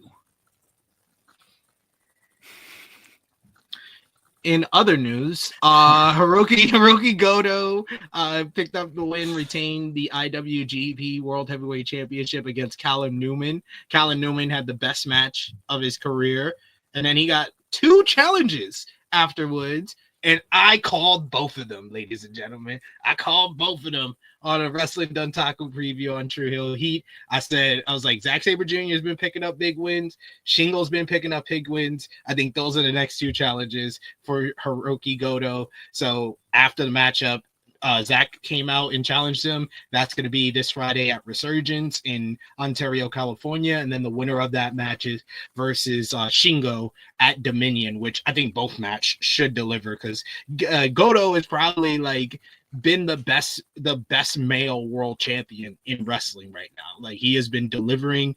New Japan's been getting bigger houses and higher attendance than they did last year at the same time. Fukuoka was the largest gate that they've had in Fukuoka in a couple of years this past weekend with the two big shows from Duntaku. So I think they're gonna ride Goto, the Goto train, for a little while longer. So I could see him getting past both of these title defenses and going into the G1 as IWGP World Heavyweight Champion. But I'm looking forward to him versus Zach on Friday. I'm looking forward to him versus Shingo at Dominion if he's able to get by Zach as well. And then Tsuji was challenged by Gabe Kidd, which if y'all watched their first matchup at New Beginning in February, that was one of the best matches of the year, and that went to a double knockout finish. So they're going to try to beat the crap out of each other come this June at Dominion. I think it's June 15th, which is a Sunday for NJPW Dominion, which is already shaping up to be a big show for New Japan. So Naito's in class, and he's like falling asleep because, he's Naito. He's lazy. And he's like, I'm not doing this homework, right? He's like nodding off. He's on his phone. He's not paying attention what Mr. Chase has to say. And Mr. Chase is like, what the fuck is wrong with you? You used to be somebody. Hey, you come here and think you're just going to lackadaisical go through the curriculum? We don't do that here in Chase U. You put on the Chase U sweater and you fire up. And Naito's like, Chenkio, and I don't need to do all of this. IWGP World Champion, Intercontinental, like I headlined the Tokyo Dome and everything. And then it leads to this big match between Naito and Andre Chase. And it's the greatest Tetsuya Naito match of all time. Certainly the best in like the last decade or so, in front of the rowdy 200 people at the WWE Performance Center. And Naito finally shows the fire that we have been wanting from him for so many years. And all it took was Andre Chase and Chase U to bring it back out of him. And a little bit of extra credit and a little bit of extra studying that we have just not seen from Naito in so many years. The chat's agreeing with me. They think this is the greatest idea ever. Why are you a hater, SP3? I'm happy for you. Oh, let's go to Pro Wrestling Noah and let's wrestle Zawa with the shirt on. And let's do like a 20-minute match that it's the same Naito match ever. No. Naito and Chase U. That's the money right there. That's the money. Do you want to review LFG very quickly, or do you want to hold off? LFG, the best WWE show in the world. They had 2 big episodes last night on A&E. I've only watched episode 12, which was the start of the LFG playoffs, where the female competitors of each team went one-on-one. My girl, Xena Starlin, the male ticket, picked up a victory over Tatiana Dumas. But Bully said he had a hard decision, but I didn't believe him the whole time. I was like, you're going to pick Xena, obviously. She's gotten all the points for your team, so only made sense he would pick Xena.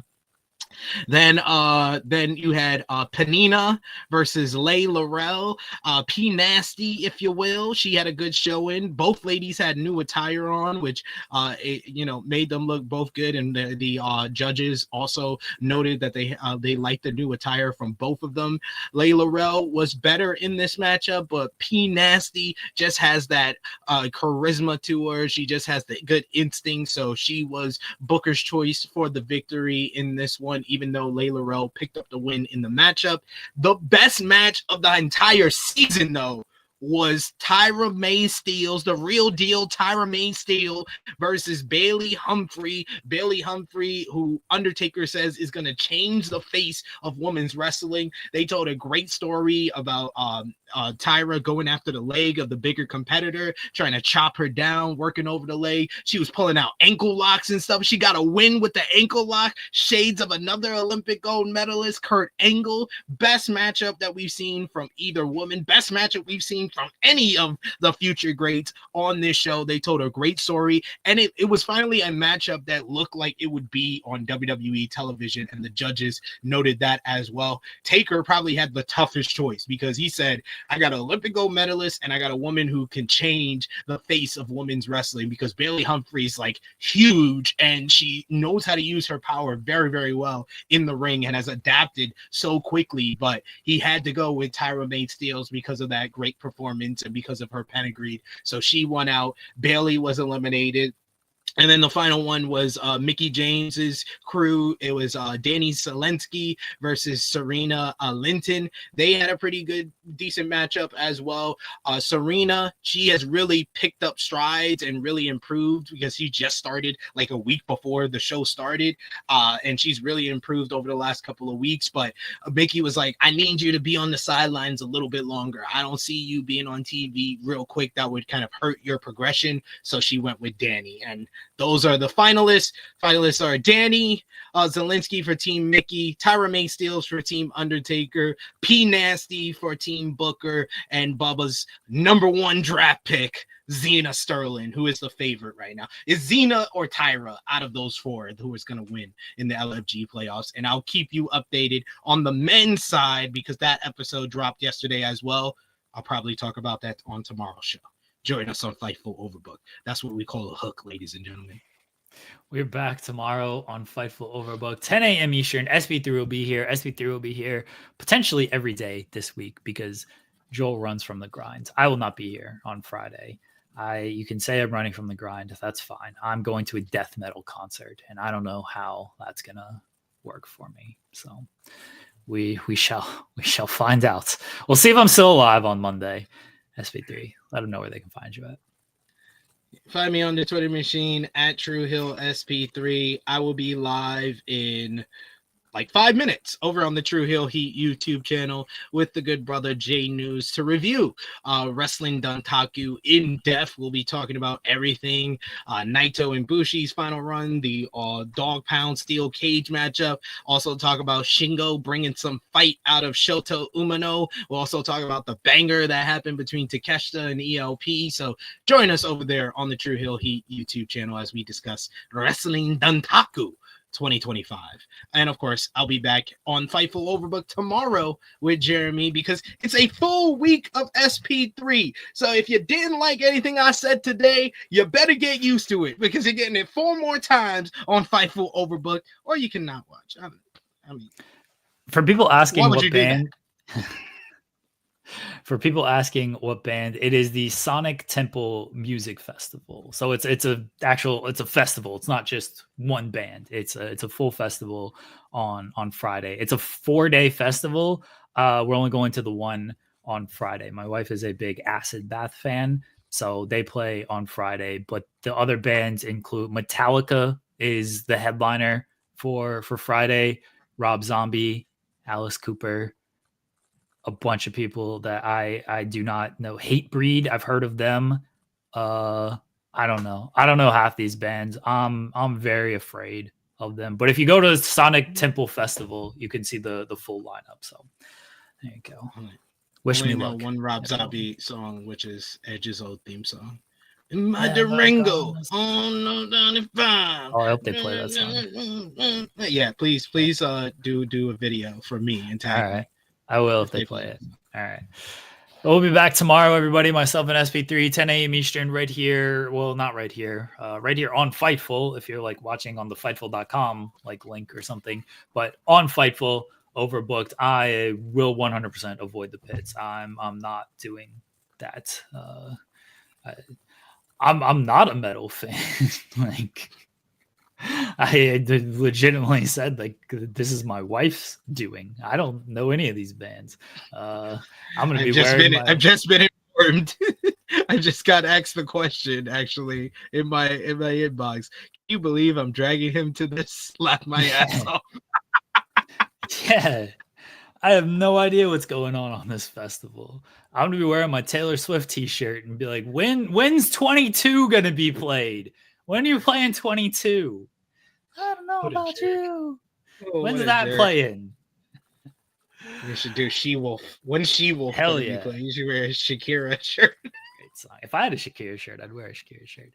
All right. Bye, everybody. Talk to y'all tomorrow, 10 a.m. Eastern. Myself and SP3, FightfulOverbook.com. Appreciate everybody. Oh, I missed the super chat. My bad, Vol B. Naito is lefty situational relief player for our Hiroshima card. Yeah. Chase you, baby. Chase you. That's what he needs to be. God, this guy. Bye, everybody. Talk to y'all tomorrow.